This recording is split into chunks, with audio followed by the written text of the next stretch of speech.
Κάθε προσπάθεια αξίζει επιβράβευση. Νέος αποταμιευτικός λογαριασμός αξίζει από την Τράπεζα Πειραιώς. Αρκεί να αυξάνεις τις καταθέσεις σου έστω και κατά 1 € το μήνα για να απολαμβάνεις προνομιακό επιτόκιο 3%. Στην αποταμίευση ξεκίνα με αυτά που μπορείς. Ξεκίνα με Τράπεζα Πειραιώς. Την τράπεζα με τη δική σου έννοια.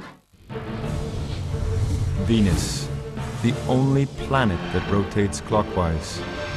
A fact that inspired us in 1902, and it's been an inspiration to us ever since.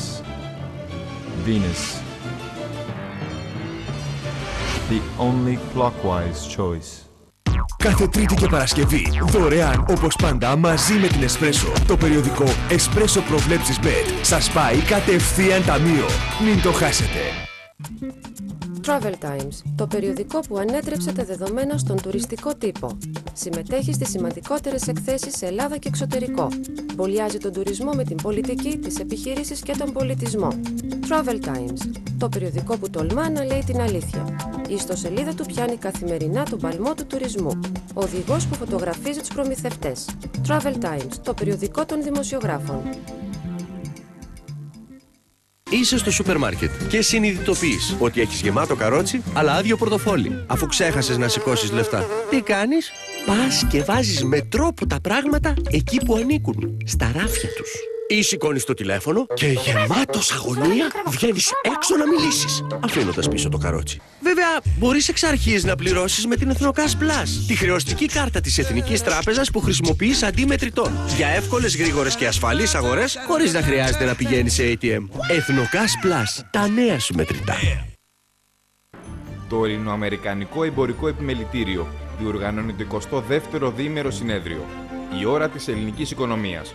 Ώρα ευθύνης, αποφάσεων και δράσης. Από το βήμα του συνεδρίου θα μιλήσουν για τη στρατηγική αντιμετώπιση της σημαντικότερης οικονομικής κρίσης στη σύγχρονη ιστορία της χώρας οι κορυφαίοι κυβερνητικοί παράγοντες, όπως ο Πρωθυπουργός Λουκάς Παπαδήμος, ο Πρόεδρος του ΠΑΣΟΚ Γιώργος Παπανδρέου και ο Πρόεδρος της Νέας Δημοκρατίας Αντώνης Σαμαράς. Επίσης θα τοποθετηθούν οι αρχηγοί κομμάτων, υπουργοί, εκπρόσωποι οικονομικών οργανισμών και χρηματοοικονομικών ιδρυμάτων, οικονομικοί αναλυτές, επιχειρηματίες και από το εξωτερικό ο Χόρστ Ράιχενμπαχ από την Ευρωπαϊκή Επιτροπή και ο Πολ Τόμσεν από το IMF, με στόχο την καταγραφή των ενεργειών που απαιτούνται για την έξοδο της χώρας μας από την κρίση. Η ώρα της ελληνικής οικονομίας. Ώρα ευθύνης, αποφάσεων και δράσης. 14 και 15 Δεκεμβρίου 2011 στο ξενοδοχείο Athenaeum Intercontinental.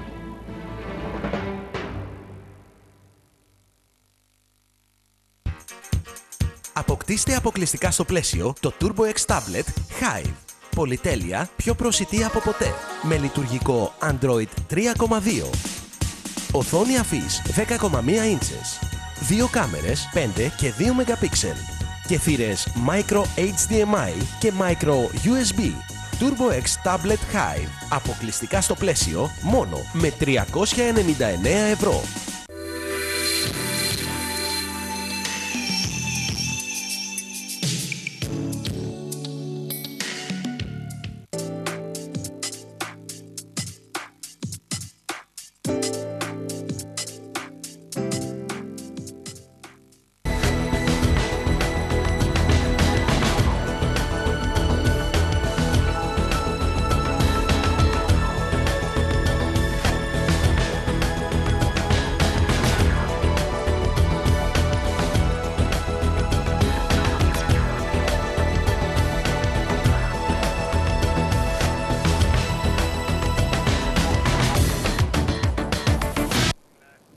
Καλησπέρα σας κυρίες και κύριοι. Καλή σας εβδομάδα, καλό σας απόγευμα. Είναι Δευτέρα, 12 Δεκεμβρίου του 2011. Είναι λίγο μετά τις 6 το απόγευμα και είναι η εκπομπή Κάζους Μπέλη. Και βέβαια τα πράγματα εξακολουθούν να είναι εξαιρετικά θολά σε ό,τι αφορά στα μεγάλα ζητήματα που μας απασχολούν. Είτε αυτά λέγονται Ευρωζώνη, Ευρωπαϊκή Ένωση, μέλλον και προοπτική αυτού του οικοδομήματος, είτε λέγονται Ελλάδα, ελληνική πραγματικότητα. Εξαιρετικά ρευστά λοιπόν και θολά για το τι μελιγενέστε πια στην ίδια την Ευρώπη, μετά τη Σύνοδο Κορυφής και μετά αν θέλετε, την απομάκρυνση της Αγγλίας από την κοινή γραμμή. Όλη αυτή η σύγκρουση είναι βέβαιο ότι κάπου θα οδηγήσει. Μάλιστα, ο ξένος τύπος σήμερα έχει δημοσιεύματα που μιλούν ακόμα και για τη διάλυση της Ευρωπαϊκής Ένωσης και βεβαίως για τη διάλυση της Ευρωζώνης και πλήρης κατάρρευση του ευρώ. Αυτή είναι η μία πλευρά. Μπορεί όμως τα πράγματα να μην εξελιχθούν με το χειρότερο σενάριο. Μπορεί να βρεθεί μια φόρμουλα ή να συμβιβαστούν οι χώρες όπως είναι η Αγγλία με τη Γαλλία και με τη Γερμανία και να βρεθεί η χρυσή τομή. Πάντως τώρα, αυτή τη στιγμή που μιλάμε, αυτή τη βδομάδα που ξεκινάει,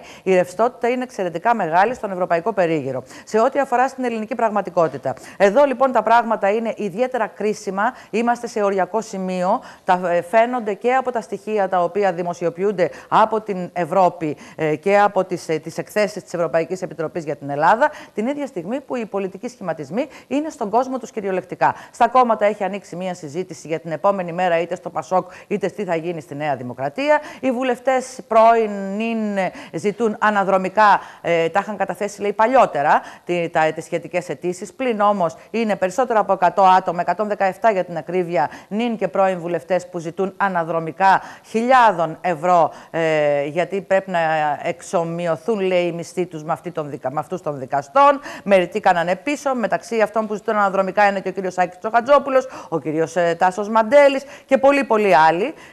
Πολλοί από αυτούς παραιτήθηκαν μεν, αλλά σαν κίνηση έχει τη σημασία της. Και γενικότερα η Τρόικα είναι στην Αθήνα. Νέα μέτρα έρχονται όσον ούπο. Τα βλέπω μπροστά μας ήδη. Και εδώ ζούμε μια δική μας πραγματικότητα η οποία δεν έχει πουθενά ένα φως στο βάθος του τούνελ. Είναι λοιπόν πιο κρίσιμη η κατάσταση εδώ στην Ελλάδα από ό,τι σε ολόκληρη την Ευρωζώνη, αλλά γενικότερα είμαστε σε έναν κόσμο ρευστό που αλλάζει μέρα με την ημέρα. Σήμερα λοιπόν θα πούμε αυτά τα ζητήματα και θα μιλήσουμε και για την έκθεση της Ευρωπαϊκής Επιτροπής. Είναι η πέμπτη έκθεση που αφορά την πορεία της ελληνικής οικονομίας και πώς πορεύεται αυτή η χώρα. Δημοσιοποιήθηκε το Σάββατο και αν θέλετε έχει τεράστια απόκλιση. Έχουν τεράστια απόκλιση τα νούμερα της έκθεσης με τα νούμερα του προϋπολογισμού. Και να δούμε τελικά ποιος λέει την αλήθεια. Λένε οι Ευρωπαίοι την αλήθεια, λένε εδώ οι πολιτικοί μας. Εσείς ποιος νομίζετε ότι μπορεί να λέει την αλήθεια? Λοιπόν, να καλωσορίσω τον καθηγητή Οικονομικών στο Οικονομικό Πανεπιστήμιο της Αθήνας, τον κύριο Γιώργο Βάμβουκα. Καλώς ήρθατε, κύριε Βάμβουκα. Καλησπέρα σας, εσάς και τους τηλεθεατές μας. Σας ευχαριστώ πολύ που είστε σήμερα εδώ και ξεκινάμε μαζί την εβδομάδα.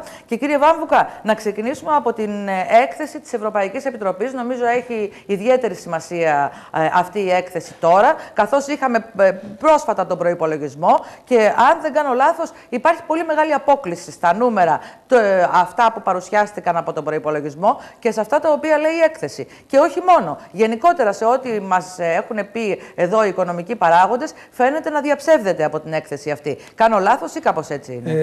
Έτσι όπως το λέτε είναι.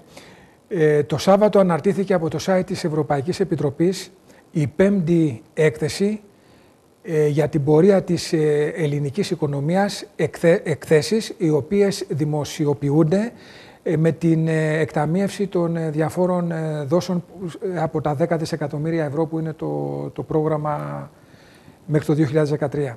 Αυτό το οποίο εμένα προσωπικά με προβληματίζει είναι ότι αυτή η έκθεση προδιαγράφει με τα μελανότερα χρώματα μέχρι το 2030 το μέλλον όλων μας.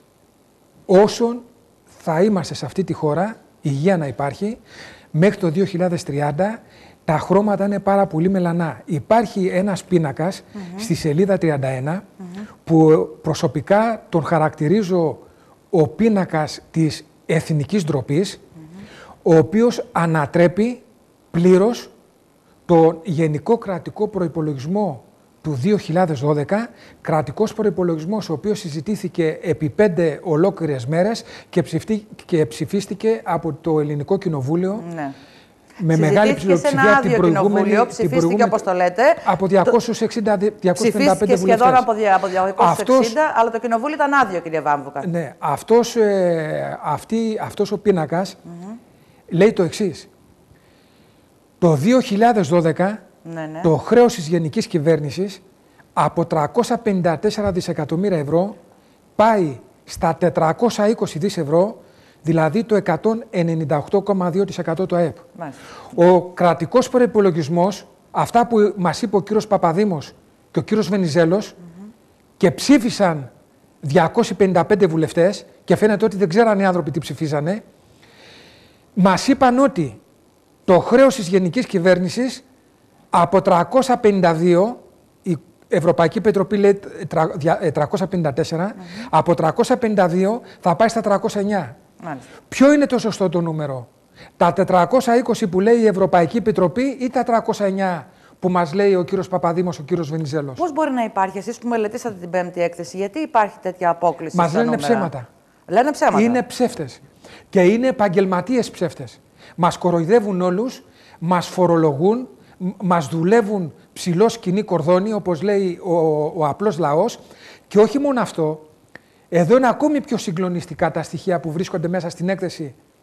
Και ο κύριος Βενιζέλος σήμερα θα έπρεπε να έρθει να μας αναλύσει αυτά που έχει μέσα η έκθεση που διαψεύδουν το γενικό κρατικό προϋπολογισμό. Εδώ η έκθεση τι μας λέει? Τι λέει, κύριε Βαμβακά? Μας λέει ότι το πρόγραμμα λιτότητας, δηλαδή η χώρα θα είναι στην εντατική, θα κονιορτοποιηθούμε όλοι μέχρι το 2030. Η έκθεση έχει πρόγραμμα λιτότητας, περίοδος, έχω εδώ τον πίνακα, έχω εδώ την έκθεση, 180 πυκνογραφημένες σελίδες. Πρόγραμμα 2012-2030. Ξέρετε πόσο προβλέπει η έκθεση της Ευρωπαϊκής Επιτροπής, αν όλα πάνε καλά, δηλαδή να ξεπουληθεί η Ελλάδα, να γίνουν ιδιωτικοποίησεις, να μειωθούν οι μισθοί? Πόσο? 584 δισεκατομμύρια ευρώ θα είναι το δημόσιο χρέος της Ελλάδος το 2030. Δηλαδή το δημόσιο χρέος της Ελλάδος, αν όλα υλοποιηθούν τα επόμενα χρόνια, αύξηση φόρων, μείωση μισθών, μείωση συντάξεων, δηλαδή θα είμαστε όλοι εδώ πέρα πεινασμένοι και κατακρεουργημένοι. Και δεν θα μας έχει μείνει και τίποτα να τα πουλήσουμε όλα. Θα πάει 584 δις ευρώ. Συνεπώς εδώ τίθονται εθνικής σημασίας θέματα. Καλείται αυτή τη στιγμή και ο Πρωθυπουργός και ο κύριος Βενιζέλος να έρθουν να μας ενημερώσουν σωστά. Και να μην βγαίνουν να λένε τις ανευθυνότητες τις οποίες είπανε μέσα στη Βουλή.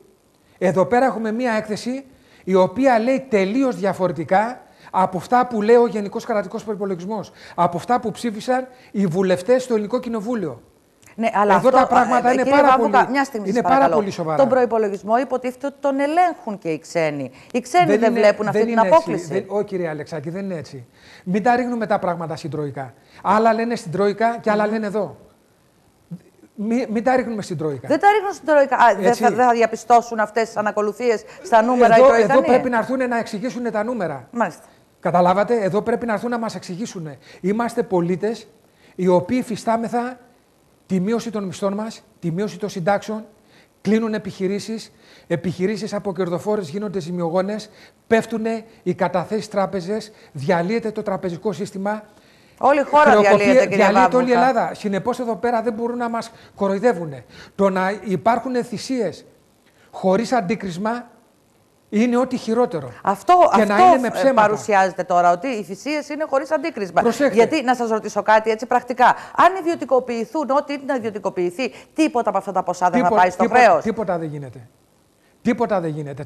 Το λέει μέσα εδώ πέρα. Οι ιδιωτικοποίησεις στην περίοδο 2012-2020 προβλέπονται σε 46 δισεκατομμύρια ευρώ. Έκανα τις αθροίσεις. Τόσο λίγο? 46 δις ευρώ. 46 δις ευρώ. Και το χρέος το 2020 θα είναι 466 δις ευρώ ή 169% του ΑΕΠ. Το 20. Τότε δεν έχει νόημα όλο αυτό που γίνεται, κύριε Βάμβακα. Και να σας πω και κάτι άλλο. Τι νόημα έχουν πλέον που υπάρχουν τα κόμματα? Τι νόημα έχουνε? Όταν έρχονται εδώ πέρα οι Τροϊκανοί και μας λένε τι θα κάνουνε. Βάλανε το Φούχτερ, υφυπουργό που διαχειρίζεται στην ουσία τα δημόσια οικονομικά της Ελλάδος. Έχουν βάλει το Ρένμπαχτ, έχουν βάλει τον ένα. Τι κάνουν τα κόμματα? Τι κάνουνε? Ποιος είναι ο ρόλος της Νέας Δημοκρατίας? Ποιος είναι ο ρόλος του ΠΑΣΟΚ? Ποιος είναι ο ρόλος των κομμάτων της αντιπολίτευσης? Τι κάνουνε? Δεν έχουν κανένα λόγο ύπαρξης πλέον τα κόμματα. Εφόσον εδώ πέρα είναι ένα πρόγραμμα το οποίο σου λέει κάθε 3 μήνες τι θα γίνεται. Είναι όλα προδιαγεγραμμένα. Δηλαδή τα ελληνικά κόμματα δεν έχουν λόγο ύπαρξης πλέον στην Ελλάδα. Δηλαδή τα κόμματα, πέστε μου, τι κάνουν στην Ελλάδα. Ποιος είναι ο ρόλος τους. Ξοδεύουν χρήματα, κύριε Βάμβακα. Όχι, ποιος είναι ο ρόλος τους. Να χρωστάνε στο τραπεζικό σύστημα 205 εκατομμύρια ευρώ. Και να τους δανείζει το τραπεζικό σύστημα. Και να μην υπάρχουν πλέον επιχειρηματίες, γιατί έχουν χροκοπήσει όλοι, να τους δανειοδοτήσουν, να τους δώσουν τις βαλίτσες με τα παράνομα λεφτά. Δεν υπάρχουν πλέον οι βαλίτσες. Συνεπώς εδώ πέρα τα πράγματα έχουν οδηγηθεί σε ένα τελείως αδιέξοδο. Τελείως. Και το δούλεμα δίνει και παίρνει. Και να σας πω τώρα και το άλλο. Να ρωτήσω κάτι πριν πάμε στο άλλο. Αυτά τα νούμερα, εντάξει, εδώ λένε ψέματα. Προσέξτε να αναλύσουμε τα νούμερα, γιατί τα νούμερα είναι πάρα πολύ σημαντικά. Άλλο θέλω να σας πω, κύριε Βάμβακα, μία παρένθεση. Αυτά τα νούμερα, πέστε ότι εδώ δίνουν ψεύτικα νούμερα επί τούτου για να παραπλανήσουν και να κοροϊδέψουν τον κόσμο. Οι Ευρωπαίοι που βλέπουν αυτά τα νούμερα και καταλαβαίνουν ότι είναι μη διαχειρίσιμο αυτό το χρέος, δεν έχουν προβληματιστεί μήπως χρειάζεται μία άλλη συνταγή που να βοηθήσει και στην ανασυγκρότηση της χώρας για να πάρουν και τα λεφτά τους, όχι τίποτα άλλο. Πριν πάμε στην άλλη συνταγή, δεν είναι, για τη γνώμη μου, το θέμα δεν είναι αυτό. Τι άλλη συνταγή θα υπάρξει. Η συνταγή είναι εδώ μέσα. Ναι. Η συνταγή είναι προδιαγεγραμμένη, αυτό που σας είπα προηγουμένως. Ναι, αλλά δεν φέρνει επιτυχία αυτή. Ασφαλώς και δεν φέρνει επιτυχία. Και ευθύνη έχουν όλα τα κόμματα που είναι στην Ελλάδα. Διότι τα κόμματα, το ΠΑΣΟΚ και η Νέα Δημοκρατία, που συμμετέχει πλέον στην κυβέρνηση Παπαδήμου, συμφωνούν σε όλα αυτά. Βεβαίως συμφωνούν. Και δεν μπορούν όταν είναι στους τροικανούς άλλα να λένε και εδώ να έρχονται να πέφτει το δούλεμα. Εδώ υπάρχει μια διγλωσία. Αυτά εδώ πέρα, να έρθει ο κύριος Σαμαράς με το επιτελείο του και να έρθει και το ΠΑΣΟΚ, ο κύριος Λομπέρδος, η κυρία Διαμαντοπούλου, όλοι αυτοί, όλα αυτά τα κουτσαβάκια, και να έρθουν εδώ πέρα να μας πούν τι γίνεται. Και όχι αερολογίες, έκθεση ιδεών, να έρθουν εδώ πέρα να κάτσουνε και να μιλήσουμε με νούμερα και αριθμούς. Αυτό θα έπρεπε να το έχουν πει στο κοινοβούλιο, κύριε Βάμβακα. Όχι με αυτούς τους άσχετους που έχουμε μπλέξει, που δεν ξέρουν να ξεχωρίσουν το χρέος της γενικής κυβέρνησης από το χρέος της κεντρικής κυβέρνησης και να ξεχωρίσουν το ταμιακό από το διαχειριστικό έλλειμμα. Εδώ μιλάμε για άσχετους ανθρώπους που δεν ξέρουν από πού πάνε τα 4. Και να σας πω τώρα και ορισμένα άλλα νούμερα. Έρχεται ο κύριος Βενιζέλος στη Βουλή και λέει, άμα γίνει το PSI, του χρόνου θα πέσουν οι δαπάνες για τόκους και χρεολύσια. Ξέρετε τι λέει εδώ πέρα η έκθεση? Όχι, τι λέει? Ναι, μεν θα έχουμε μια πρόσχερη μείωση των δαπανών για τόκους και χρεολύσια το 2012, άμα γίνει το PSI, το Plus, που είναι στον αέρα τώρα. Που είναι στον αέρα, αν γίνει, αλλά μας λένε εδώ οι επαγγελματίες επιστήμονες της Ευρωπαϊκής Επιτροπής, γιατί πράγματι είναι επαγγελματίες οι άνθρωποι, έρχονται και μας λένε ότι από το 2013 και μετά έχουμε μια δραματική άνοδο των δαπανών εξυπηρέτησης του δημοσίου χρέους. Δηλαδή? Μιλάμε το εξής. Κατά μέσο όρο το 2013-2020 οι δαπάνες εξυπηρέτησης του δημοσίου χρέους πάνε 20% του ΑΕΠ. Μιλάμε για τρομακτικό νούμερο. Και πώς θα καλυφθεί αυτό το νούμερο? Από το 13% που ήταν το 2012, αν πετύχει το PSI. Μάλιστα. Δηλαδή δαπάνες για τόκους και χρεολύσια, αν πετύχει, πάει στο 13% του ΑΕΠ το 2012. Ξέρετε τι είναι το 13%? Είναι συνολικά 37 δισεκατομμύρια ευρώ. 12 τόκοι και 25 χρεολύσια. Από το 2012 όμως και μετά, το 2013, το 2014 μέχρι το 2020, έχουμε μια τρομακτική άνοδο των δαπανών εξυπηρέτησης του δημοσίου χρέους. Συνεπώς, ποιος είναι ο λόγος και γίνεται το PSI, ποιος είναι ο λόγος και έχουμε όλα αυτά τα μέτρα λιτότητας, όταν μας λέει εδώ η Ευρωπαϊκή Επιτροπή ότι το 2020 οι δαπάνες για τόκους και χρεολύσια θα είναι το 21% του ΑΕΠ και πιάστε ακόμη το συγκλονιστικότερο νούμερο. Αν όλα πάνε καλά και ο ασθενής θα αντέξει μέχρι το 2030 στην εντατική, τότε οι δαπάνες εξυπηρέτησης του δημοσίου χρέους για τόκους και χρεολύσια το 2030 θα είναι 28,5% του ΑΕΠ. Με συγχωρείτε, αλλά έτσι όπως τα λέτε, κύριε Βάμβακα, εδώ πέρα μιλάμε για κοροϊδία. Έτσι όπως τα λέτε, πρέπει αύριο το πρωί να πούμε δεν θέλουμε την επόμενη δόση, κάνουμε στάση πληρωμών και να αναθεωρήσουμε πλήρως την οικονομική μας τακτική. Δεν υπάρχει άλλη λύση. Αλεξάκη, έτσι όπως το λέτε. Εγώ αυτή τη στιγμή καλώ να παρεύει οικονομικός εισαγγελέας. Πρέπει να παρεύει η εισαγγελέας αυτή τη στιγμή στην Ελλάδα. Πραγματικά πρέπει να παρέμβει εισαγγελέας για να δούμε τι γίνεται. Δεν γίνεται διαφορετικά. Εδώ πέρα δηλαδή έχουμε μια οικονομική πολιτική η οποία μας πάει από το κακό στο χειρότερο. Έχουμε πολιτικούς που μας λένε ψέματα. Συνεπώς, το μόνο διέξοδο είναι να παρέμβει ο πρόεδρος του Αριού Πάγου, δεν ξέρω ποιος θα παρέμβει, για να δούμε τι γίνεται. Και όλοι μας, όσοι ασχολούμαστε με τα δημόσια οικονομικά, να πάμε να βοηθήσουμε τις εισαγγελικές αρχές για να δούμε τι γίνεται πλέον. Το καταλάβατε? Ναι. Δεν μπορεί να έρχεται τώρα ο Πρωθυπουργός και ο Αντιπρόεδρος της κυβέρνησης και να μας λένε αυτά τα ψεύτικα τα νούμερα. Και ο κύριος Παπαδήμος δηλαδή είναι γνώση αυτής της κατάστασης. Όλοι όπως το παρουσιάζεται. Σαφώς είναι γνώστης. Άρα αυτοί οι άνθρωποι, δηλαδή αυτοί οι άνθρωποι δεν βλέπουν ότι η Ελλάδα καταστρέφεται, ότι ισοπεδώνεται, ότι μπορεί να βουλιάξουμε τελείως. Κυρία Αλεξάκη, εγώ σας κάνω ανάλυση με τα νούμερα. Εδώ πέρα εγώ σας κάνω καθαρά τεχνοκρατική ανάλυση. Δεν θέλω να μπω σε χαρακτηρισμούς, γιατί για τη γνώμη μου δεν μπορεί κανένας να παίζει με τον πόνο μας. Δηλαδή όλοι μας έχουμε τις οικογένειές μας, μειώνονται οι μισθοί μας, πληρώνουμε περισσότερους φόρους, υπάρχουν επιχειρήσεις που κλείνουν, μένουν άνεργοι άνθρωποι, υπάρχουν νέα παιδιά με πτυχία που ξέρουν 2 και 3 γλώσσες, φεύγουν από την Ελλάδα, πάνε σε άλλες χώρες, υπάρχουν οικογένειες δηλαδή που πονάνε. Και εδώ πέρα βλέπω μια κυβέρνηση που παίζει με τον πόνο μας.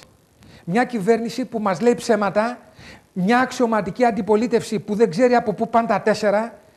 Δηλαδή οι άνθρωποι έχουν μεσάνυχτα, πέφτει χοντρό δούλεμα. Συνεπώς η μόνη ελπίδα δεν είναι πλέον τα κόμματα. Αλλά τα κόμματα ξεχάστε τα. Ποια είναι η ελπίδα? Γιατί η κοινοβουλευτική δημοκρατία έχουμε. Για μένα κόμματα στην Ελλάδα δεν υπάρχουν. Και δεν υπάρχουν με ποια λογική? Είμαι προσωπικά υπέρ του δημοκρατικού μας πολιτεύματος, είμαι υπέρ της Ευρωζώνης, είμαι υπέρ του ευρώ, αλλά δεν είμαι υπέρ των κομμάτων τα οποία λένε ψέματα, μας κοροϊδεύουν και μας δουλεύουν. Συνεπώς εδώ πέρα η μόνη μας ελπίδα είναι η δικαιοσύνη. Δηλαδή δεν ξέρω πώς θα λειτουργήσουν οι θεσμοί. Ναι. Πρέπει να παρεύει ο πρόεδρος του Αριού Πάγου. Περνάει κρίση και η δικαιοσύνη, σας το λέω, κύριε Βάμβουκα. Είναι πολύ η ηγεσία της διορίζεται από την εκάστοτε κυβέρνηση, όπως γνωρίζετε. Συνεπώς εδώ πέρα έχουμε αριθμούς οι οποίοι τσακίζουν κόκαλα. Δηλαδή τα νούμερα εδώ πέρα για κάποιον ο οποίος γνωρίζει τα δημόσια οικονομικά της χώρας. Εγώ προσωπικά ασχολούμαι 30 χρόνια επαγγελματικά με τα δημόσια οικονομικά της Ελλάδος. Είναι το αντικείμενο για το οποίο έχω αφιερέσει 30 χρόνια επιστημονικής έρευνας. Και τα ξέρω πολύ καλά τα νούμερα.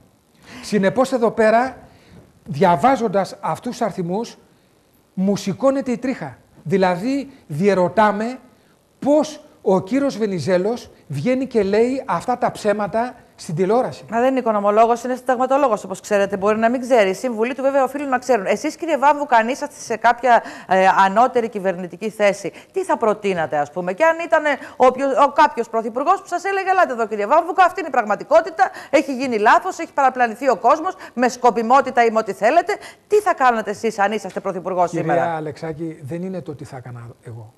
Ούτε εγώ πρόκειται να γίνω πρωθυπουργός, κανένας μας δεν πρόκειται, διότι ούτε μπορούμε να ασχοληθούμε με κόμματα. Τι θα κάνουμε όμως με αυτά τα πράγματα? Δεν έχουμε λεφτά, ούτε έχουμε κλέψει δημόσια ταμεία να πηγαίνουμε να χρηματοδοτούμε τις προεκλογικές εκστρατείες κλπ. Έτσι, το ερώτημα για μένα είναι το φλέγον και γι' αυτό σήμερα με χαρά ήρθα στην εκπομπή σας, είναι αυτή εδώ η έκθεση. Αυτή εδώ η έκθεση μας λέει ότι 20 χρόνια θα είμαστε στην εντατική. Εδώ το ερώτημα δεν είναι τι θα κάνει ο Βάμβουκας και ο κάθε Βάμβουκας. Τι θα πρέπει να κάνει η Ελλάδα, ρωτάω κατά τη γνώμη σας. Το τι θα κάνει η Ελλάδα μας το λένε εδώ πέρα. Άρα έχουμε εδώ μια έκθεση η οποία διαψεύδει τα κόμματα. Αυτό πρέπει να σχολιάσουμε σήμερα, να καταλάβει ο κόσμος που μας παρακολουθεί. Να καταλάβει ο κόσμος που μας παρακολουθεί ότι μας δουλεύουνε. Το θέμα δεν είναι το τι θα έκανα εγώ. Με έχετε καλέσει τόσες φορές στις εκπομπές σας και έχω πει πάρα πολλές φορές τη γνώμη μου. Το θέμα είναι εδώ πέρα ότι έχουμε μια έκθεση η οποία διαψεύδει τους 255 βουλευτές που ψήφισαν τον κρατικό προϋπολογισμό, διαψεύδει την κυβέρνηση, διαψεύδει τον κύριο Παπαδήμο, διαψεύδει τον κύριο Βενιζέλο. Συνεπώς εδώ πέρα υπάρχει μια συνωμοσία εις βάρος όλων μας. Είναι συνωμοτικά τα κόμματα που μας κυβερνούν. Είναι συνωμότες οι οποίοι εκτελούν εντολές κοροϊδεύοντας τον κόσμο. Πώς είναι δυνατόν να αντέξουμε μέχρι το 2030? Το λέει εδώ πέρα η έκθεση της Ευρωπαϊκής Ναι, αλλά δεν Επιτροπής. ξέρουμε αν θα υπάρχει ήδη Ευρωζώνη ως το 2030, κύριε Βάμβουκα. Αυτό είναι ένα άλλο θέμα. Ναι, αλλά αν δεν υπάρχει, δεν ισχύουν όλα αυτά. Που μπορούμε να σχολιάσουμε. Συνεπώς, το θέμα είναι το εξής. Έχουμε μια έκθεση της Ευρωπαϊκής Επιτροπής, η οποία δείχνει πόσο σαθρό είναι το πολιτικό σύστημα. Αυτό δείχνει. Η οποία έχει συγκλονιστικά νούμερα μέσα. Είναι νούμερα που καλείται η κυβέρνηση να μας πει τι γίνεται. Αφού δεν μιλάνε, κύριε Βάμβουκα, στο Θεό και κατηδίαν απολογούνται. Τα έχετε δει. Τότε ελπίδα μας είναι να παρεύει ο εισαγγελέας. Και ο εισαγγελέας, εγώ σας λέω να παρέμβει ο εισαγγελέας. Κάτι πρέπει να. Ακόμα και αν ο εισαγγελέας διαπιστώσει. Όχι, κύριε Βάμβουκα, να σας πω. Ακόμα και αν ο εισαγγελέας βάλει και μία βούλα και πει: έχει δίκιο όποιος λέει ότι κοροϊδεύουν τον ελληνικό λαό. Κάτι πρέπει να γίνει στην πράξη. Τι πρέπει να κάνουμε, να κάνουμε στάση πληρωμών αύριο το πρωί, κατά τη γνώμη σας, και να πούμε όλα από την αρχή? Δεν σας δίνουμε τίποτα. Κάτι πρέπει να κάνουμε όμως εδώ. Αυτό το οποίο πρέπει άμεσα να γίνει είναι η αλήθεια.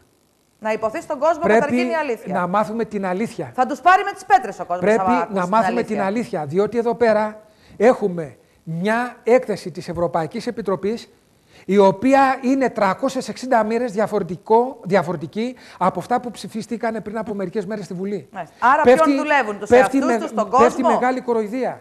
Εδώ πέρα, λοιπόν, έχω πάρα πολλά στοιχεία. Πάμε στο διάλειμμα και θα τα πούμε αμέσως μετά. Όλα τα στοιχεία, κύριε Βάμβουκα. Είναι πραγματικά συγκλονιστικά αυτά τα οποία μας λέει ο Γιώργος ο Βάμβουκας, κυρίες και κύριοι. Μιλάμε για την επίσημη έκθεση της Ευρωπαϊκής Επιτροπής. Δεν μπορεί να πει κανείς ότι δεν ξέρουν τι γράφουν οι Ευρωπαίοι, δεν ξέρουν τι στοιχεία μελετούν. Ίσα-ίσα που έχουν κάνει φύλλο και φτερό όλα τα στοιχεία.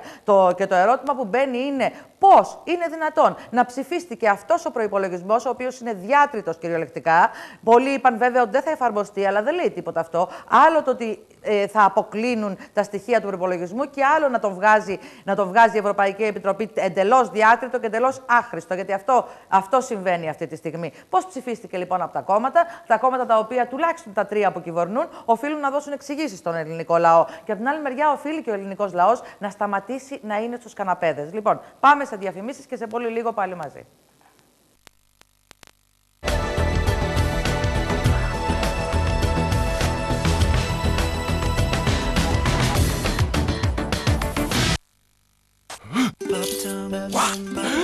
Μέτρα, μέτρα, μέτρα, μέτρα, μέτρα, μέτρα, παντού μέτρα. Σας κούρασαν? Αντιδράστε! Η οικονομία θέλει On. Αποκτήστε σήμερα Double Play από την On Telecoms. Τώρα, μόνο με 19,90 το μήνα, έχετε το πιο οικονομικό Double Play της αγοράς. Και απεριόριστη τηλεφωνία και απεριόριστο ίντερνετ. On Telecoms. Και είσαι πάντα On. Συνάντηση με το μυστήριο. 20 χρόνια πατριαρχίας του πρώτου της Ορθοδοξίας. Ο Οικουμενικός Πατριάρχης Βαρθολομαίος μιλάει για όλα. Για τον μοναχισμό ως επιλογή και κλίση. Για την προσευχή και την πνευματική ζωή. Για τον χριστιανισμό και την οικολογία. Συνάντηση με το μυστήριο. Ο Οικουμενικός Πατριάρχης μιλάει για τη φτώχεια και την παγκοσμιοποίηση. Τη θρησκεία και την κοινωνία. Την αντιαλλαξία και το ρατσισμό. Συνάντηση με το μυστήριο. Μια σεμνή κατάθεση πίστεως και βίου του πρώτου της Ορθόδοξης Εκκλησίας. Συνάντηση με το μυστήριο του Οικουμενικού Πατριάρχη Βαρθολομαίου. Κυκλοφορεί από τις εκδόσεις Ακρίτας. Ξωτικά θέλω να έχω μοντέλα. Απ' το φόβο μου μη και σκουριάσω. Θα τα δέσω κάποτε όλα έλεγα. Πάνω σε σκληρές πέτρες με τρυφερή ανταπόκριση.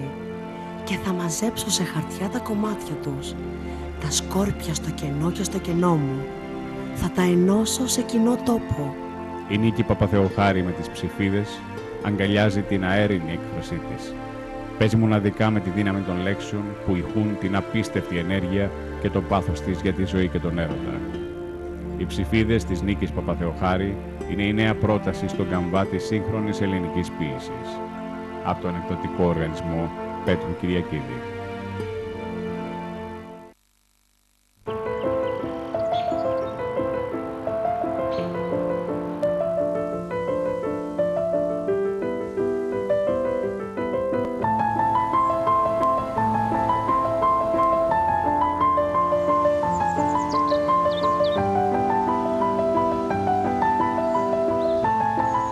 Ό,τι έχει τη δύναμη να σε στηρίξει, σου δίνει τη δύναμη να ζήσεις τη ζωή σου με ασφάλεια και αισιοδοξία. Έλα στην Interamerican. Θα βρεις έναν σύμμαχο ζωής. Κάθε Τρίτη και Παρασκευή, δωρεάν όπως πάντα μαζί με την Εσπρέσο, το περιοδικό Εσπρέσο Προβλέψεις Bet σας πάει κατευθείαν ταμείο. Μην το χάσετε. Προβλέψεις κάθε Τρίτη και Παρασκευή με τον Ελεύθερο Τύπο. Ο καλύτερος και πιο ψαγμένος οδηγός για το στοίχημα. Διαβάστε Κοράκι, Πλαϊνό, Τζογαδόρο, Golden Boy, Πανούργο, Φαντομά και Συνετό και καλό σας ταμείο. Τρίτη και Παρασκευή, προβλέψεις με τον Ελεύθερο Τύπο. Μην το χάσετε, θα χάσετε.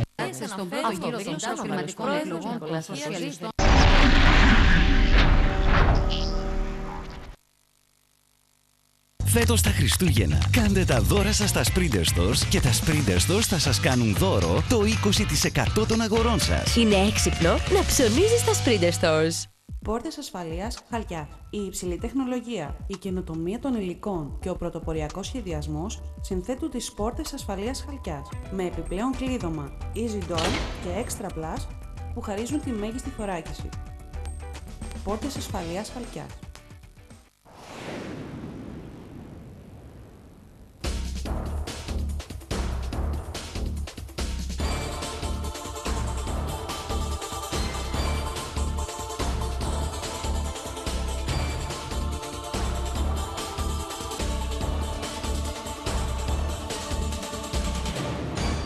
File Systems and Software. Τα χρήματά σας έχουν ονομαστική, αλλά και προσωπική αξία. Είναι η κόπη σας μέχρι σήμερα, αλλά και τα όνειρά σας για το αύριο. Στη Eurobank αναγνωρίζουμε αυτή την αξία. Γι' αυτό, στο μεγάλο ταμιευτήριο φροντίζουμε να έχετε και υψηλό επιτόκιο και τα χρήματά σας διαθέσιμα και επιπλέον ανταμοιβή για κάθε νέο ποσό που αποταμιεύετε. Eurobank. Υπεύθυνα δίπλα σας. Το μεγαλύτερο δώρο που μπορεί να κάνει κάποιος στον εαυτό του και σε αυτούς που αγαπά είναι η καθημερινή προστασία της υγείας με προϊόντα υψηλής διατροφικής αξίας. Σούπερ Μάρκετ Κυριακίδης. Το μόνο με βιολογικά, ολοκληρωμένα και πιστοποιημένα τρόφιμα με τη μεγαλύτερη δυνατή καθαρότητα στις καλύτερες δυνατές τιμές. Σούπερ Μάρκετ Κυριακίδης. Η άλλη λύση.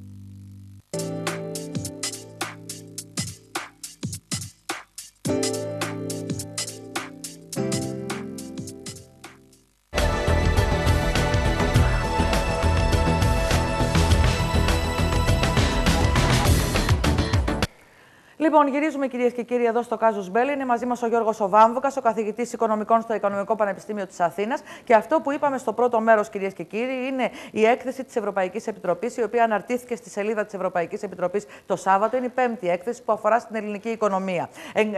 Συμπερασματικά σας λέω, τα σημεία τα οποία υπογραμμίσαμε είναι ότι τα στοιχεία τα οποία παρουσιάστηκαν στον προϋπολογισμό είναι τελείως διαφορετικά από την έκθεση της Ευρωπαϊκής Επιτροπής. Η έκθεση δείχνει μια κατάσταση ακόμη πιο άσχημη, η οποία θα γίνεται συνεχώς πιο άσχημη μέχρι το 2020 και μέχρι το 2030. Μιλάει για τέτοια δέσμευση της χώρας, ενώ εδώ αμβλύνουν τα πράγματα και ψηφίζουν προϋπολογισμούς, ξέροντας ότι είναι ψεύτικοι, πλασματικοί προϋπολογισμοί, μόνο και μόνο για να επιβάλλουν στον κόσμο αυτά που θέλουν να επιβάλλουν. Αυτό το οποίο θα πρέπει να πούμε στον κόσμο που μας παρακολουθεί και παράλληλα καλείται η κυβέρνηση να απαντήσει στον ελληνικό λαό είναι το εξής. Αυτή η έκθεση αναφέρει ρητά στον πίνακα της σελίδας 31 πως η Ελλάδα θα είναι σε μία διαρκή λιτότητα μέχρι το 2030. Μάλιστα. Το δεύτερο το οποίο λέει αυτή η έκθεση είναι ότι από το 2012 και μετά θα έχουμε μια τρομακτική άνοδο των δαπανών εξυπηρέτησης του δημοσίου χρέους. Δηλαδή, η έκθεση αναφέρει πως το 1/4 περίπου του εθνικού προϊόντος θα πηγαίνει για τόκους και χρεολύσια. Τα λέει μέσα η έκθεση. Ο κύριος Παπαδήμος με τον κύριο Βενιζέλο είπαν άλλα στη Βουλή. Είπαν ότι αν γίνει το κούρεμα, αν υλοποιηθεί στην πράξη το PSI+, δηλαδή αν υλοποιηθούν οι αποφάσεις της 26ης-27ης Οκτωβρίου, τα πράγματα θα είναι διαφορετικά. Και έρχεται εδώ η Ευρωπαϊκή Επιτροπή, δηλαδή οι Τροικανοί, και μας λένε άλλα. Όχι μόνο ότι δεν θα είναι πολύ διαφορετικά, χειρότερα. θα είναι πολύ χειρότερα από ό,τι παρουσιάστηκαν. Δηλαδή, να σας πω κάτι, εγώ εδώ πέρα έρχομαι, έχω έρθει τόσες φορές.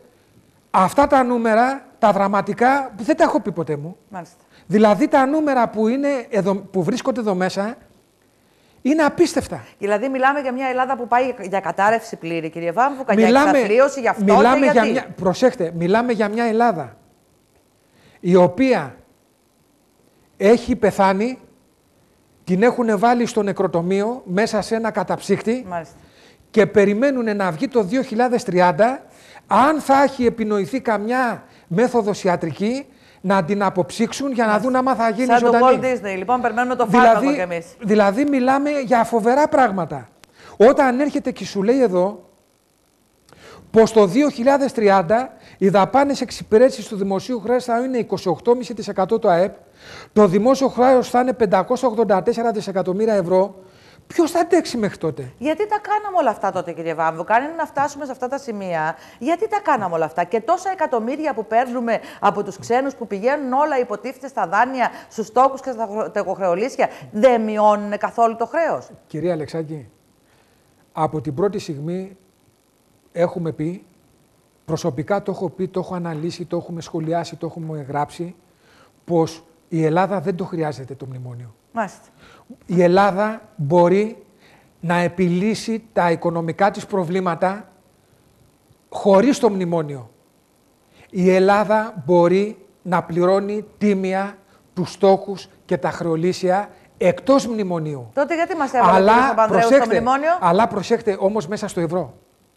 Ναι, μέσα το στο ευρώ το έχουμε ανάγκη. Εντάξει, μέσα στο ευρώ. Για να γίνει όμως αυτό, το οποίο ακόμη και τώρα μπορεί να γίνει, να πάμε στους Τροικανούς και να σας πούμε, παιδιά, σας ευχαριστούμε πάρα πολύ, μας συμπαρασταθήκατε, σας έχουμε δίπλα μας, θα μας συμπαρασταθείτε και στο μέλλον, αφήστε μας μόνοι μας να λύσουμε το πρόβλημα, το δημοσιονομικό και το αναπτυξιακό, με τη βοήθειά σας βέβαια, αλλά όχι μέσα στο μνημόνιο. Παίρνοντας δόσεις ή χωρίς να πάρουμε την επόμενη δόση? Μια στιγμή. Προσέχτε, χωρίς να πάρουμε από αυτούς ούτε ένα ευρώ. Ωραία. Άρα, σωστά αυτό που έλεγα στην αρχή, χωρίς να πάρουμε την επόμενη δόση. Δεν συζητάμε για έξοδα από το ευρώ. Δεν μπορούν να μας βγάλουν, κύριε Βάμβουκα, ό,τι μέτρα και να έχουν πάρει, δεν μπορούν. Χωρίς να πάρουμε την επόμενη δόση. Ούτε ένα ευρώ. Με την προϋπόθεση όμως να υπάρξει παστρατιά όλου του έθνους. Ποιος θα εμπνεύσει τον Έλληνα, η κυβέρνηση Παπαδήμου, ο κύριος Παπανδρέου, ο κύριος Σαμαράς, ο κύριος Καρατζαφέρης, ποιος?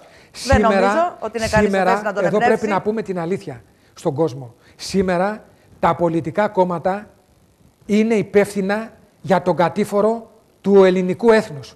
Έχουν ευθύνες, εκτός από τα κόμματα που κυβερνάνε, έχουν ευθύνες και τα κόμματα της αριστεράς. Δεν είναι δυνατόν να βγαίνει η κυρία Παπαρίγα και να λέει εγώ δεν έχω πολιτική για την Ελλάδα και δεν με ενδιαφέρει άμα καταστραφεί η Ελλάδα. Δηλαδή το ΚΚΕ τι θέλει, να καταστραφούμε, να μην έχουμε να φάμε? Όχι, δεν είπα. Δηλαδή τι θέλει το ΚΚΕ? Δεν έχουν πρόγραμμα διαχείρισης των δημοσίων οικονομικών. Εδώ ο κρατικός προϋπολογισμός έχει κάθε μήνες δαπάνες 12 δις ευρώ και έσοδα 4. Σαν υπεύθυνο κόμμα το ΚΚΕ, γιατί το ΚΚΕ θα μπορούσε να γίνει κόμμα εξουσίας. Βεβαίως θα μπορούσε. Να έρθει να φέρει πρόγραμμα η κυρία Παπαρίγα. Όχι να κάθεται η κυρία Παπαρίγα και να λέει να χρεοκοπήσουν όλοι έξω όλο το πολιτικό σύστημα, έξω τα μονοπόλια και όλα αυτά. Ούτε μπορεί να έρχεται ο συνασπισμός με τον κύριο Λαφαζάνη. Ευτυχώς ο κύριος Τσίπρας δεν τα λέει με τον κύριο Λαφαζάνη και να λέει επιστροφή στη δραχμή. Δηλαδή, άμα γυρίσουμε στη δραχμή, να μας πει ο κύριος Λαφαζάνης πώς θα γίνει η μετάβαση, γιατί η δραχμή πλέον θα είναι αφανισμός οριστικός του ελληνικού έθνους. Μάλιστα. Αυτό θέλει η αριστερά, να αφανιστούμε όλοι. Ενώ υπάρχει λύση, υπάρχουν λύσεις μέσα στο ευρώ, εκτός μνημονίου, και μπορούμε να αντιμετωπίσουμε το πρόβλημα. Αλλά θα πρέπει να τους πούμε δεν θέλουμε την επόμενη δόση. Κάποιος πρέπει να το πει αυτό. Κυρία Αλεξάνδρου, για να γίνει αυτό το που θέμα λέτε. δεν είναι αν πάρουμε την επόμενη δόση, τη μεθεπόμενη. Γιατί τι θα γίνει μετά από εδώ και πέρα. Προσέχτε να δείτε, τα δάνεια τα έχουμε ανάγκη. θα δανειζόμαστε και στο μέλλον. Μήπως τώρα το ελληνικό κράτος δεν δανείζεται? Βέβαια. Φέτος ο δανεισμός σε έντοκα γραμμάτια του ελληνικού δημοσίου θα είναι κοντά στα 55 δισεκατομμύρια ευρώ. Μάλιστα. Το 2011. Μήπως δεν δανείζεται τώρα το κράτος?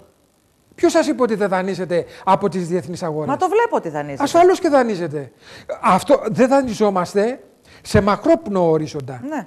Είμαστε εκτός αγορών σε μακροχρόνιο δανεισμό. Δηλαδή σε δανεισμό άνω του έτους. Ναι. Σε βραχυπρόθεσμο δανεισμό. Είμαστε μέσα στις αγορές. Ασφαλώς είμαστε μέσα. Το βλέπω. Συνεπώς υπάρχουν πολιτικές εκτός μνημονίου. Αλλά για να γίνει μια πολιτική εκτός μνημονίου θέλει σοβαρή κυβέρνηση, όχι από αχυράνθρωπους και ανδρίκελα του δικομματικού συστήματος. Θέλεις Έλληνες. Θέλεις ανθρώπους που να ξέρουν τα θέματα, που να κάτσουν και να συστρατευτούμε όλοι μας. Καταλάβατε? Και όχι να έχουμε εδώ πέρα κυβερνήσεις που μας κοροϊδεύουν, μας πίνουν το αίμα, αιμοσταγείς οικονομικές πολιτικές, κτηνώδεις, μπράβους της εξουσίας, οι οποίοι εφαρμόζουν πολιτικές αποφασίζομεν και διατάσσομεν.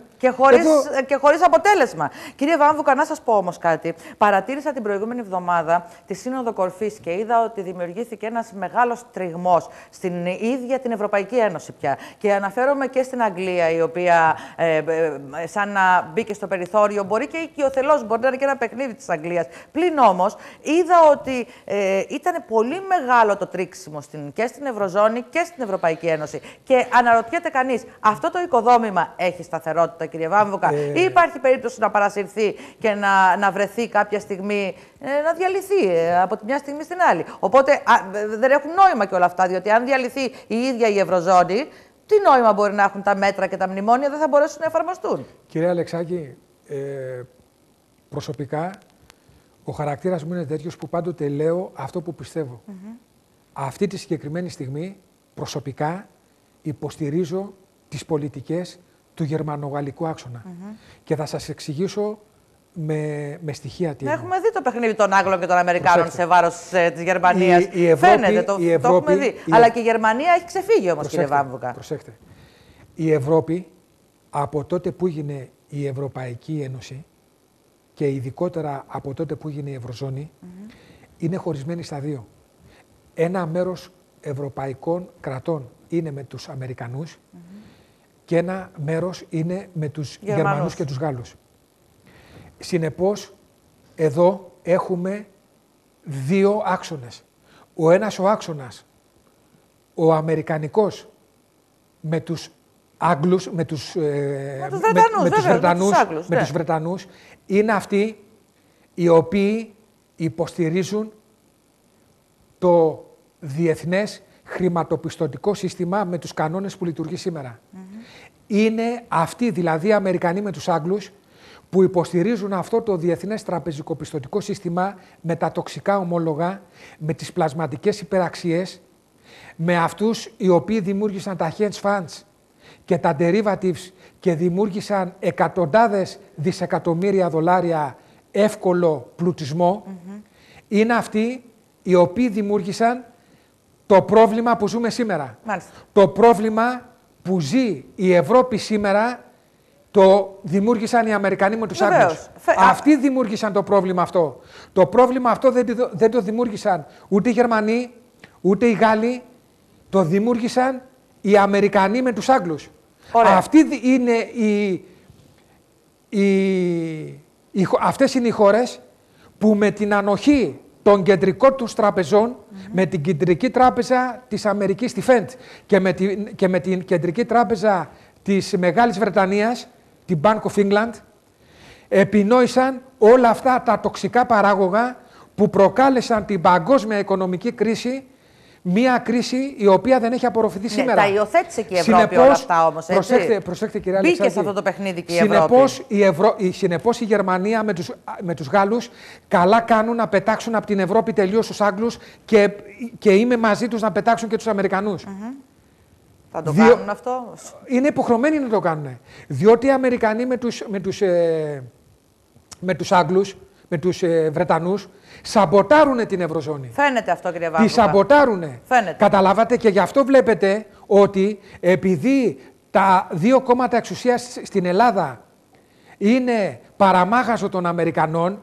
Βλέπετε τώρα ότι ο κύριος Παπαδήμος έχει κάνει στροφή και πάει να τα βρει με τους Γερμανούς. Ναι. Γιατί διαπιστώνει ο κύριος Παπαδήμος ότι τα συμφέροντα της Ελλάδος είναι στην Ευρώπη. Εγώ προσωπικά δεν είμαι κατά των Αμερικανών. Προσέχτε, δεν είμαι κατά των Αμερικανών. Σαν λαό. Είμαι κατά των Αμερικανών, διότι και Αμερικανοί έχουν ασκήσει κριτική στα τοξικά ομόλογα και σε όλα αυτά τα παράγωγα που έχουν επινοήσει οι τράπεζες στην Αμερική και δημιούργησαν τη χρεοκοπία της Αμερικής. Και η Αμερική σήμερα βρίσκεται και σε οικονομική κρίση και σε δημοσιονομική κρίση. Συνεπώς, προσωπικά είμαι κατά όλων αυτών των παραγόγων που δημιούργησαν την παγκόσμια χρηματοπιστωτική κρίση, μια κρίση η οποία δημιουργήθηκε από τους Αμερικανούς και δευτερευόντως από τους Βρετανούς, μια κρίση που προκλήθηκε το καλοκαίρι του 2007, απογειώθηκε το 2008 και μέχρι σήμερα δεν έχει απορροφηθεί στην παγκόσμια οικονομία. Ναι, αλλά όπως και αυτά τα οποία περνάμε εμείς σήμερα στην Ευρώπη οφείλονται στην χρηματοπιστωτική κρίση που δημιούργησαν οι Αμερικανοί μαζί με τους Βρετανούς. Όπως καταλαβαίνετε όμως τώρα φαίνεται πια ξεκάθαρα η σύγκρουση. Δηλαδή θα έχουμε σύγκρουση και των Άγγλων και των Αμερικανών και με τη Γερμανία και με τη Γαλλία. Μπορεί την άλλη εβδομάδα να έχουμε υποβάθμιση της Γαλλίας λόγου χάρη. Και αν δεν είναι την άλλη εβδομάδα μπορεί να είναι σε 10 μέρες. Αυτή η σύγκρουση θα υπάρξει. Το θέμα είναι θα επιβιώσει η Ευρωζώνη και η Ευρωπαϊκή Ένωση από αυτή τη σύγκρουση. Προσέχτε. Εδώ τα πράγματα είναι πάρα πολύ λεπτά. Οι τρεις μεγάλοι οίκοι, η Standard & Poor's, η Fitch και οι Moody's, οι οποίες πραγματοποιούν περίπου το 95% των αξιολογήσεων κρατών και επιχειρήσεων παγκοσμίως, γιατί υπάρχουν και άλλοι και αξιολόγησεις, αλλά αυτοί οι τρεις ομολογουμένως είναι οι πιο αξιόπιστοι στις αναλύσεις τους, συμπλέουν όμως με τους Αμερικανούς. Ναι. Δηλαδή αυτά πρέπει να τα πούμε, συμπλέουν με τους Αμερικανούς. Είναι δηλαδή τρεις οίκοι οι οποίοι κατευθύνονται από τον Αμερικανικό παράγοντα. Η Ευρώπη τους υπολογίζει ακόμα, κύριε Βάμβουκα. Δεν τους έχει βάλει στο περιθώριο η Ευρώπη. Για να το τελειώσω το συλλογισμό μου. Δηλαδή αυτοί οι τρεις οργανισμοί, οι οποίοι σαφώς αποτελούν αναπόσπαστο τμήμα του διεθνούς τραπεζικοπιστωτικού συστήματος, χειραγωγούνται σε κάποιο βαθμό από τον Αμερικανικό παράγοντα. Δεν χειραγωγούνται από την Ευρώπη. Συνεπώς βλέπετε τώρα ότι εκεί που πάει η Ευρωζώνη να ενισχύσει τη συνοχή της, που προσωπικά είμαι υπέρ του προγράμματος των Γερμανών και των Γάλλων, προσωπικά είμαι υπέρ, πρέπει δηλαδή η Ευρώπη να ενισχυθεί ακόμη περισσότερο, να σωθεί η Ευρωζώνη και να ενισχυθεί ακόμη περαιτέρω το ευρώ. Και ενώ αυτά τα οποία αποφασιστήκανε προχτές ήταν προς τη σωστή κατεύθυνση, βγαίνει χθες και σήμερα οι Moody's και οι άλλοι οίκοι και λένε να δούμε αν θα υποβαθμίσουμε τη Γαλλία. Όλα αυτά είναι κατευθυνόμενα. Σαφώς είναι κατευθυνόμενα. Και δημοσιεύματα που δεν είναι τυχαίο όταν στο βρετανικό και στο αμερικανικό τύπο. Συνεπώς εμείς σαν Ελλάδα, που τα συμφέροντά μας είναι στην Ευρώπη, το ευρώ είναι το νόμισμα το οποίο μας έχει σώσει αυτή τη στιγμή, με την έννοια ότι ακόμη και εδώ που βρίσκεται η ελληνική οικονομία οφείλεται στο ευρώ, και αν υπήρχε η δραχμή δεν θα υπήρχε ελληνική οικονομία σήμερα. Ναι, ούτε και τώρα υπάρχει, μην νομίζετε, τέλος πάντων. Ούτε και τώρα βέβαια υπάρχει, αλλά εάν υπήρχε η δραχμή, σκεφτείτε τι θα γινόταν τώρα. Εντάξει. Πάντως, κύριε Βάμβουκα, αλλά θα πρέπει να ενισχυθούν ακόμη περαιτέρω οι δημοσιονομικοί θεσμοί στην Ευρωζώνη, η οικονομική διακυβέρνηση της Ευρωζώνης θα πρέπει να ενισχυθεί ακόμη παραπέρα, και νομίζω ότι οι Γερμανοί με τους Γάλλους κινούνται από θεσμικής άποψης προς την σωστή κατεύθυνση. Κινούνται ή πρέπει να βάλουν λίγο νερό στο κρασί της η κυρία Μέρκελ και να σκεφτεί ότι η συνοχή προϋποθέτει και κάποιο βαθμό αλληλεγγύης, τον οποίο δεν είδαμε πουθενά. Είδαμε μια στιγνή οικονομική πολιτική να εφαρμόζεται, η οποία μέχρι τώρα, 2 χρόνια είναι στην Ελλάδα αυτή η ιστορία, κάτι θετικό δεν έχει βγάλει. Θα μου πείτε και εμείς κάναμε τεράστια λάθη ως πολίτες αυτής της χώρας, ως πολιτικοί, δεν εφαρμόσαν τίποτα. Αλλά και η συνταγή δική τους είναι λάθος. Να σας ρωτήσω κάτι, κύριε Βάμβουκα. Για την οικονομική χρεοκοπία της Ελλάδος, τη δημοσιονομική χρεοκοπία, δεν μας στέλνουν ούτε οι Γερμανοί. Σαφώς. Μόνοι μας βγάλαμε τα μάτια μας από αυτούς που ψηφίσαμε και αυτούς που κυβερνήσαμε. Τα μέτρα οικονομικής πολιτικής που εφαρμόζονται ήταν ιδέα του κύριου Παπανδρέου.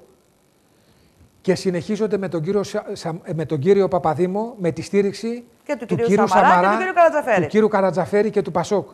Αυτά τα μέτρα είναι μέτρα που υφάνθηκαν από ελληνικές κυβερνήσεις. Ναι, είμαι βέβαιη. Δεν είναι μέτρα πολιτικής που υφάνθηκαν από την Τρόικα.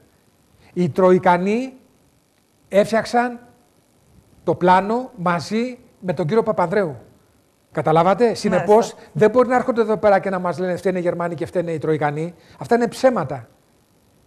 Οι Τροικανοί μας λένε να κόβονται οι μισθοί. Μα φάνηκε. Κάτσανε να πούνε στους Τροικανούς ότι ο κατώτερος μισθός στη Γερμανία ενός πολιτή σε ένα σούπερ μάρκετ είναι 2.000 ευρώ το μήνα και εδώ είναι 400 ευρώ. Έχουν κάτσει να πούνε στους Τροικανούς ότι ένας πρωτοδιοριζόμενος καθηγητής πανεπιστημίου παίρνει στην Ελλάδα 1.500 ευρώ και στη Γερμανία παίρνει 7.000 ευρώ. Τα έχουν κάτσει να τα πούνε αυτά. Όχι βέβαια. Συνεπώς, εδώ πέρα υπάρχει. Εδώ δεν κόψανε από πάνω. Εδώ κανονικά θα πρέπει να πάρουν τον ανώτερο βαθμό ανώτερο μισθό στο δημόσιο και να τον κατεβάσουν στο δεύτερο, στον τρίτο. Από εκεί να γίνονται οι περικοπές. Και άρχισαν και κόβαν τις συντάξεις των 500, των 600 και των 800. Δηλαδή η Τρόικα ήρθε να κόψουν τον μισθό των 500 ευρώ. Αυτά ο κύριος Παπανδρέου. Οι συλλογικές συμβάσεις δεν ήταν ιδέα του. Ο κύριος Παπανδρέου τα είπε και τώρα συνηγορεί και ο κύριος Σαμαράς. Βεβαίως συνηγορεί ο κύριος Σαμαράς. Γι' αυτό έχει αυτό το ποσοστό που έχει, κύριε Βάμβουκα, και δεν βλέπει, δεν ξέρω καν θα δει αυτοδυναμία στον αιώνα τον άπαντα. Τι νομίζετε, ότι οι Έλληνες είναι βλάκες? Δεν είναι βλάκες, υπομονή έχουν. Κυρία Αλεξάκη, το είπαμε προηγουμένως. Εδώ η έκθεση της Ευρωπαϊκής Επιτροπής βγάζει άχρηστα τα κόμματα στην Ελλάδα. Και πολύ καλά τους δεν κάνει. χρειάζονται τα κόμματα πλέον στην Ελλάδα όταν όλα είναι μέσα εδώ. Τα συγκεκριμένα, γιατί η κοινοβουλευτική δημοκρατία είναι ίσως από τα καλύτερα πολιτεύματα. Για να πούμε την αλήθεια, αλλά εδώ βλέπουμε ότι υπάρχει εκτροπή με αυτούς. Και όταν λέμε ότι δεν χρειάζονται τα κόμματα στην Ελλάδα, εννοούμε με τον τρόπο με τον οποίο κυβερνούσανε. Και να πούνε τα κόμματα ότι βέβαια ναι μεν κοινοβουλευτισμός να ψηφίζουμε όλοι, σαφώς είμαστε υπέρ του κοινοβουλευτισμού, αλλά θα πρέπει τα κόμματα να πούνε ότι είναι υπάλληλοι της Τρόικας πλέον. Ναι, αλλά όπως έρχεται βλέπετε... η Τρόικα εδώ, υπάρχει υφυπουργός επί των οικονομικών, υπάρχουν όλοι αυτοί οι τεχνοκράτες που έρχονται εδώ και παρακολουθούν τα πάντα. Και τι τους θέλουμε τους 50 υπουργούς? Δηλαδή αυτή η κυβέρνηση, κύριε Βάμβουκα, θα έρθει το Γενάρη, τον επόμενο μήνα, να επιβάλλει νέα μέτρα. Πώς θα ζητήσει ο Παπαδήμος νέα μέτρα από τους Έλληνες όταν έχει μια κυβέρνηση 50 υπουργών? Θα του πει ο κόσμος, κάν τους 20, κόψε από τον εαυτό σου. Δηλαδή εδώ, ας πούμε, κάποια στιγμή αυτοί όλοι μαζί θα βγάλουν τον κόσμο στον δρόμο και θα είναι ανεξέλεκτη η κατάσταση. Δεν θα είναι απλά τα πράγματα. Η κατάσταση, και δεν ξέρω πώς είναι και το καλύτερο που έχει να γίνει. Η δημοσιονομική κατάσταση της χώρας με αυτή την πολιτική ανευθυνότητα που υπάρχει είναι ανεξέλεγκτη.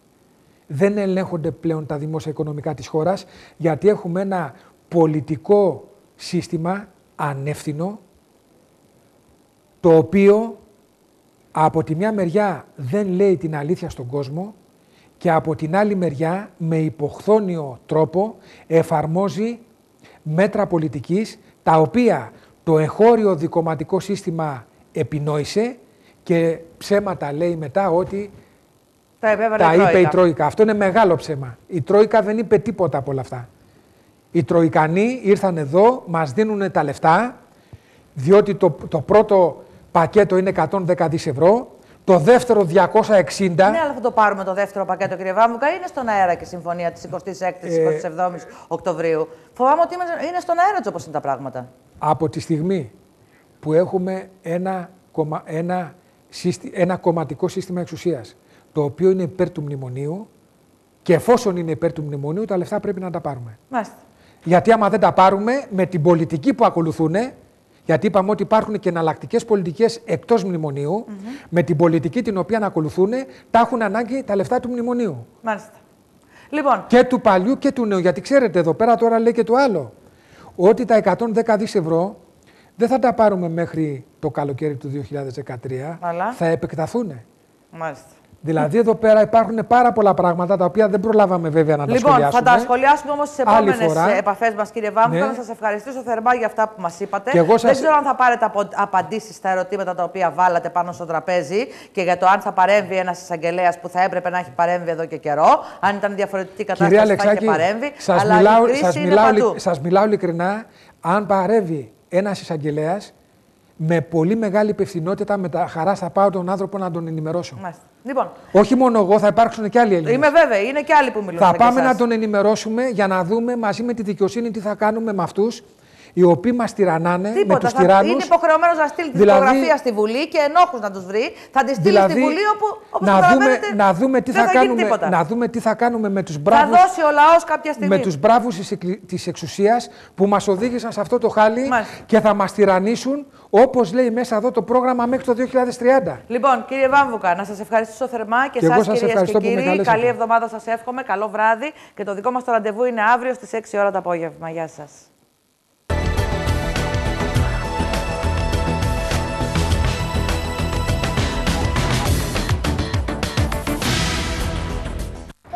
Είναι αυτό που το λένε μοχίτο. Είναι αυτό. Είναι αυτό. Όσα ήπιαμε ούτε θυμάμαι. Δεν πιστεύω να κέρασα εγώ. Αχ, να πέρναγε ένα ταξάκι να μας μάζευε τώρα από εδώ. Ξέρω, είναι απλό. 11, 8. Βραδινή διασκέδαση, ραδιοταξί. Όταν θέλεις μια πληροφορία, ένα νούμερο σου έρχεται στο